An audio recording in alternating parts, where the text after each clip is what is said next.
Well, I suppose that I had better start at the beginning, to make you understand more about my life and what happened to me. First, my name is John Roberts, aged 15, I have 2 sisters and 5 brothers, including our mom and dad. That's a total of 10 of us.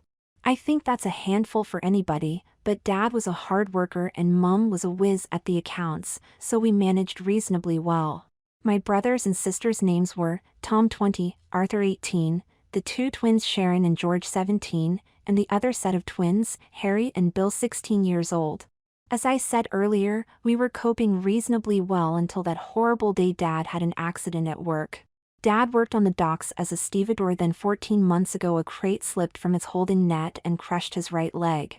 He got compensation for the injury, but with the 10 of us to feed and clothes it didn't last very long.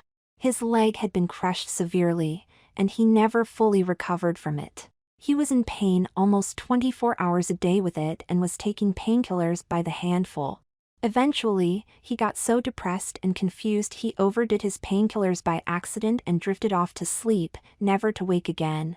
Both Tom and Arthur went out to work in the city. They were away for 6 weeks at a time, but they were only laboring jobs, as work was quite scarce where we lived, and of course, they were under 21, so their wages were not that of a full man yet. We were dismayed to be caught in a catch-22 situation at that time. Sharon and George earned some money, but being under 18 their pay was very poor. I tried to help but was too young to do anything. I had to watch my mother struggle trying to cope with the 9 of us plus all of the bills. She did her best, but it was slowly wearing her down. Then I saw an advert in the paper. Wanted house cleaner, for days a week, suit young person, wages to be negotiated. Please reply to Mrs. Juliet Axer-Crombie, The Manor, Crowdridge, Derbyshire. I didn't mind cleaning as I always helped our mum do the cleaning as I was the youngest. Sometimes I even helped her with the cooking. I showed Mum the advert saying, if I can get this job it will help us out even more. She agreed, so I sent a letter to explain to Mrs. Axer-Crombie saying that though I was only 15, I helped our mother around the house cleaning and cooking, and I would be grateful for the job. I looked it up on the map where the house was, and it was about 12 miles away. I didn't mind because I had a bike and I was fit, so 12 miles wasn't that far for me. I could have got a bus, but that cost money, so I sent the letter off, keeping my fingers crossed. It was about 4 days later that I received a reply from Mrs. Axer-Crombie, saying that she was interested in my letter, so would I like to go for an interview with her the following day at 3 p.m. It could not come quick enough for me. So, the next day at about 1:30 I got on my bike and off I went to make sure I arrived early. Arriving 15 minutes early gave me time to tidy my long shoulder-length hair up. I had let it grow as the barber shop was so dear, and at the moment it was cheaper just to let it grow longer than usual. I liked it long anyway. I tied my hair into a tidy ponytail, brushed myself down, rubbed my shoes clean on the grass and knocked on the door. The house was not what I would call a typical home. It must have had 6 bedrooms and goodness know what else, but we needed the money. The door opened, and a very straight, tall, fair-haired woman answered. I nearly ran when I saw her. She looked so stern, I would say Victorian lady of the house stern. I said in my calmest voice, "Good afternoon, my name is John Roberts, and I have an appointment with Mrs. Axer-Crombie at 3 p.m. for the position of a cleaner." The woman looked at me, then her watch, and said, "It is nice to see someone be here on time. I am Mrs. Axer-Crombie, and please come on in, John." When I went into her house, I saw just how massive it was. She showed me into the sitting room where she sat in the large armchair in the corner, and I had to stand in front of her. That moment, if she had said to me, "Jump," I would have answered, "How high?" She again looked me over and said, "I was interested in your letter, John, because it is normally girls who apply for the cleaning jobs, so I was rather surprised when a boy applied." Feeling a little put out by this, I replied, "Mrs. Axer-Crombie, I am good as any girl at cleaning and cooking." She smiled and replied, "I do believe you are, John, so here are my terms. You will be employed for 4 days a week from 8:30 in the morning until 4:30 in the evening. You will have a trial period for 4 weeks. If I am satisfied, your wages will increase. I expect all things to be appropriately cleaned, no skimping on things. I will inspect your work as you go along." It is a large house, and sometimes I have guests, so I expect extra on those days from you. Your wages will be paid directly to you in cash, there will be no deductions from your wages. You will be paid £8 an hour and will increase as you get better doing the work will be hard, but the rewards will improve as time goes. You will wear a plain gray frock coat and soft shoes so you will not damage the floor. I will provide with these for you. Is that satisfactory for you? I looked at her and thought, 4 days, 8 hours a day at £6 an hour, that's £192 a week. I stammered, that is all right, Mrs. Abercrombie. When would you like me to start? Tomorrow, please, John, but remember it will be backbreaking work for a boy like you. I arrived home and told our mum the good news, and she was so pleased for me taking the initiative, but she was also worried about the work and riding my bike to and from work. I assured her that I was quite capable of doing both. Mum looked at me with an I'm not so sure look, I just smiled back. I arrived at Mrs. Abercrombie the following morning, and she gave me a list of what had to be done, including making the beds, hoovering the house, polishing everything you could or could not see. And yes, I did break into a sweat, and come my break at dinner time, I had a whole half an hour to die quietly. Mrs. Abercrombie kept checking up on my progress and how well I had done the things she requested. I found out that she was the type of person that everything should be, what everything should be, like my frock coat I would wear, that was the proper apparel for a cleaner, so that is what I had to wear. By 4:30 I had finished. Mrs. Abercrombie came and had a good look at what I had done.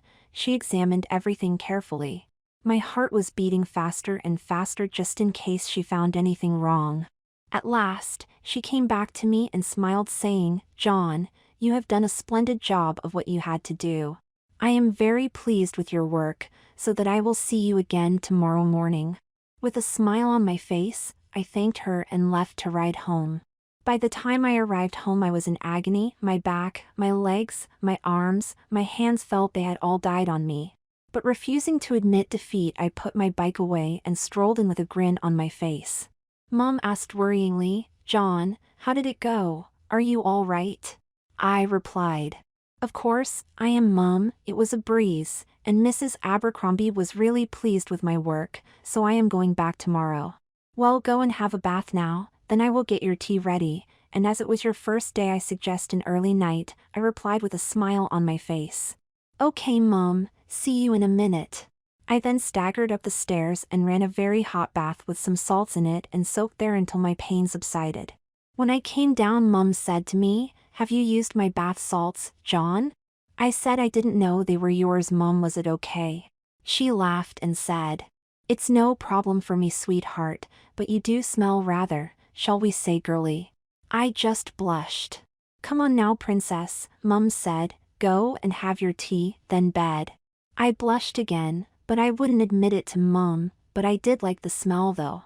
The next day came, and my joints were feeling better. I cycled to Mrs. Abercrombie's and knocked the door. She answered and smiled, saying, well, John, I did not expect you back today. I thought yesterday would have been too much for you. I smiled and said, no ma'am, I'm fit and ready to carry on. That's good, she replied, and I like your new perfume. I went red and started to explain it was bath salts, but I never finished. She said, just carry on as before, but this time can you make up the bed in the servants' quarters, please? Of course, ma'am, I said. I found that day easier than the first, not saying that night I didn't ache so much, but it wasn't so bad. Again, when I came in I had my bath and thought about putting some more salts in. My excuse was that they helped relieve my aches and pains. Mum did not comment, but just smiled at me. The third and fourth days at Mrs. Abercrombie's were about the same as the first, but by then I was getting quite proficient at the cleaning, and I had finished about half an hour earlier than I should have done. I was quite proud of that. Mrs. Abercrombie invited me into the sitting room where we sat down on the chairs, where she asked about myself and my family, and how was it that I was so good at cleaning, as men were usually quite useless at it. I explained, as I was the youngest in the family, that I was expected to help our mom with everything. Didn't you mind, John? She said. I answered saying, To be very honest, Mrs. Abercrombie, I really do enjoy it all. I get great satisfaction when everything is clean and tidy, and everything is in its place.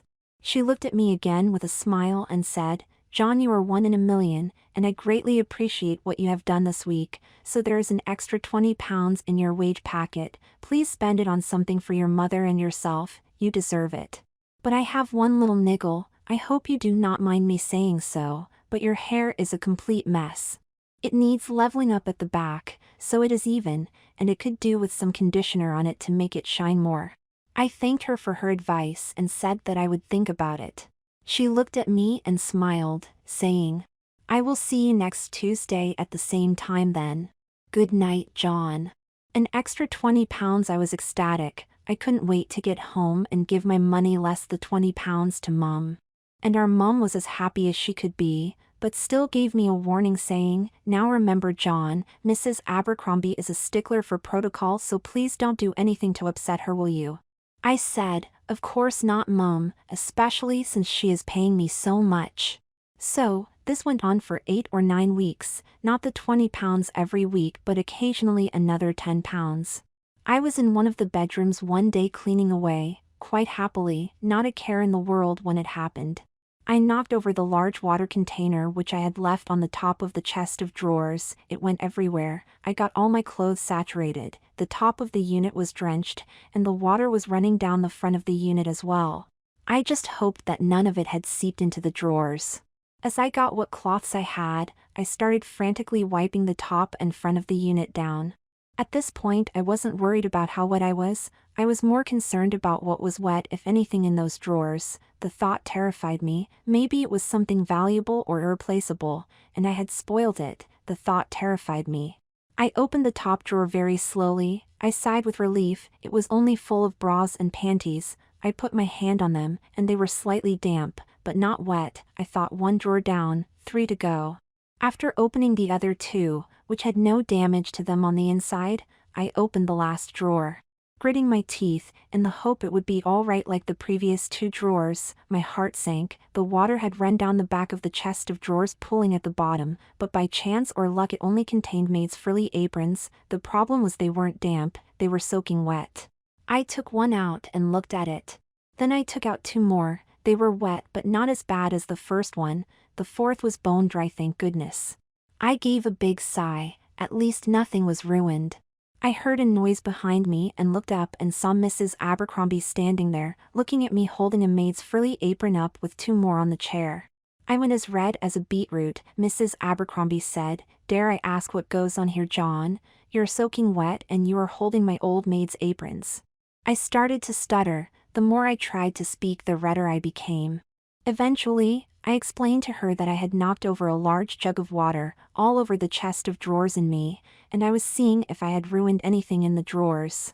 She again looked at me and said with a small smile on her face, Well, I will believe you this time, as you are so wet. Come along to the bathroom and get yourself dry. I will try to find you something to wear in the meantime. I went into the bathroom and stripped all the way off, as I was drenched all the way through, even down to my pants. I gave myself a good rub down and wrapped a towel around me and waited for Mrs. Abercrombie to bring me in something to wear. It seemed to be ages before she came back. By this time I was freezing. As she entered the bathroom there was a frown on her face. She looked at me and said, John, I seem to have a bit of a problem for you. My husband passed away 6 years ago, so all his clothes have been given away to charity shops. The only clothes I have spare are my old maid's uniform, and she was about your size. So, I can offer you them until your clothes are dry, or you can wait with that towel around you until they are. Unfortunately, I won't be able to pay you if you do not work. I asked, How long would it be before they're dry, please, Mrs. Abercrombie? She replied, About 4 hours or so. I will put them straight on the line for you.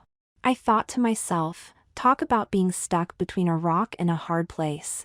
I was starting to shiver, so I said, Please, can I borrow your old maid's clothes until mine are dry? She laughed and said, When I said my old maid's clothes, John, she was about 2 years older than you, but she moved away. I laughed as my mind thought of a little old lady being her maid, and me wearing her old clothes. Mrs. Abercrombie said, I will leave you now so that you can put on her clothes, then you can carry on cleaning. Don't be too long changing, will you, John? I replied, no ma'am.